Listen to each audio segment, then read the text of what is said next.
ইতিমধ্যে আমাদের মাঝে উপস্থিত হয়েছেন আমাদের প্রধান অতিথি সবার সঙ্গে যুব নেতা শামীম আহমেদ। উপস্থিত আছে রাষ্ট্রীয় খেলা সম্মানিত সভাপতি জনাব হারিজুল শেখ, বিশেষ অতিথি জনাব লুৎফর রহমান। আমাদের মাঝে উপস্থিত আছেন ৫ নং ওয়ার্ড বিএনপি সাবেক সাংগঠনিক সম্পাদক জনাব আনোয়ার হোসেন।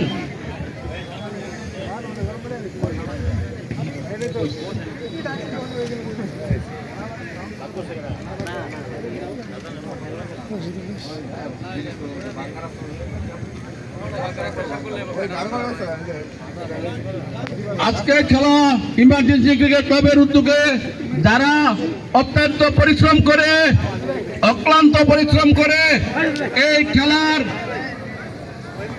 আয়োজন করেছেন, তাদেরকে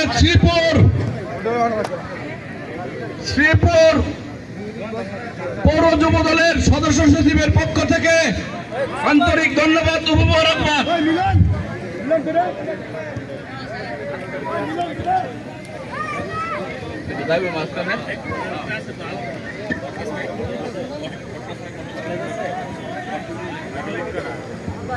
আমার